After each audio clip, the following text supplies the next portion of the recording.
Hey guys, this is Eddie with Mototech. This time we're gonna demonstrate SCARburator Gen2 function and adjustment. This is the latest and greatest, just came out. We're ready to launch it. Really excited to bring out the latest advancement in SCARburator. Today we're bringing you the video not from the backyard, but from an indoor facility that here Shooter's Alley in Mission, Texas was kind to let us borrow this morning. So yeah, SCARburator Gen2, this is it, and the features of it is that you adjust it from the front now and not from the top. In the old SCARburator you had a needle coming from the top, and that was not a problem but a deficit in design, where in the SCAR20 you have a monolithic rail right over everything. So we were never able to recommend SCARburator for the SCAR20 guys. SCAR17, SCAR16, okay, but SCAR20 guys could not adjust it from the top. And we're gonna go ahead and go do those videos after this one. We're gonna do a SCAR17 tuning with SCARburator Gen2 and a SCAR20. And well, the reason why we started a SCAR16 is because I have it set up with this MI rail here that has completely exposed, so we're able to see all the action, you know. So first, well, installation. Well, I'm gonna go ahead and explain it to you first. You have this indicator here, and the adjustment happens from 0, and you turn the volume up like your knob on your radio, 180 degrees from 0 all the way to 180 degrees, maximum gas, 0. And then you got your 10 o'clock, 11, 12, 1, 2, 3, all the way to 3 o'clock, maximum gas. So I'm gonna go ahead and close it all the way and bring these set screws not tight but into the body of the device so it installs easy. Okay, so it just drops in. A lot of people, I get questions and emails about, well, I bought your device, but how do you put it in? Well, I mean, it's just a matter of just drops in like that, like your factory one. You turn it over, you clock it over, and you depress your detent with a tool and you pop it in, and there you go. Like I mentioned, the adjustment is like the volume knob on your radio. You loosen your set screws. These are the only reason these are here is to lock in your setting when you find it. You don't actually need tools to move the knob. You go from 0, and we're going to leave it at 0. We're going to demonstrate that this gun will stop functioning at 0 gas. I have a really big gas jet in there, so on this particular one, because it's an SBR, I have a really big gas jet, and I just cleaned it. So you'll find that it'll cycle once or twice, but at 0 gas it will actually not work. It'll stop working maybe after a round or two, and not working at all.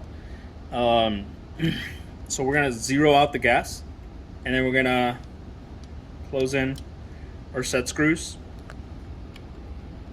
You're gonna want to make sure these are pretty tight, and that you use your favorite flavor of Loctite. Once you find your setting that you like, whatever happy tune for your particular gun, then you're gonna want to Loctite these, or even rock set them in place, because when you start shooting, of course, they'll start backing out if you don't add some thread locker. We think not 100%, but I'm ordering some set screws that have thread locker already on them. I just don't know how long that's, how effective that thread locker is going to be. But when I'm using this device and I find a happy tune, I just actually put some pretty gnarly red Loctite in there. It's not permanent. You can just shoot the gun and get it pretty hot, and you might be able to remove them, or add heat with a torch and you'll be able to remove them. So just lock those in really good. We're at 0 gas, and if you want to adjust, also adjustable from the front with a tool if you wanted to. You got a 4mm hex pattern there. It's made from a metric bolt, so you can use a 4mm tool to come in from the front and do your adjustments. But of course not while it's locked down. Of course, you can, if it's too hot to touch, you can use the tool if you want to. But okay, so 0 gas, 12-inch SBR SCAR-16. We're gonna throw some ammo in there. and just demo that it will stop cycling. And then I'm going to open it up to the setting that I know this gun works well at, and we'll, you know, rack off some rounds. And yeah, so yeah, just 55 grain NATO rounds. We're at 0 gas.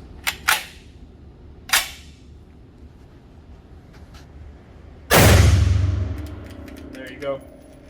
It ejected, but I'm having a chamber for it. Yeah, gas is all dead.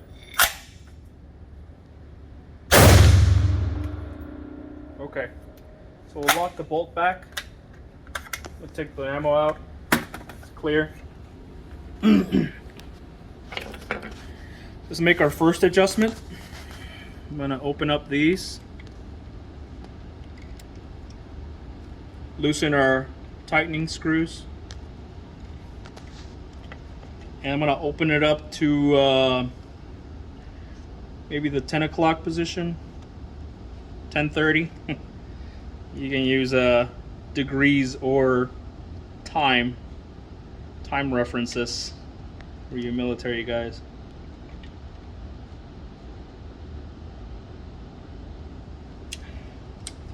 We're gonna tighten in our setting at 10 o'clock. That's just cracked open. Like I said, I have a really big gasket in there, so my gun cycles well enough unsuppressed in this setting. When I add the can, of course it'll cycle very well. I have my suppressor handy here.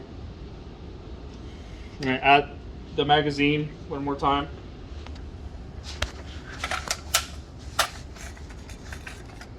Okay.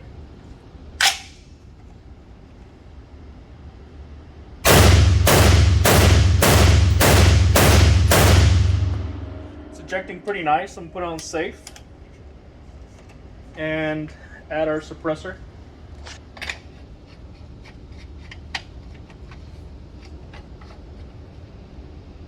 Okay, it's my SIG 5.56 can. This is 5.56 dedicated can. From here, will we have enough gas to operate the gun?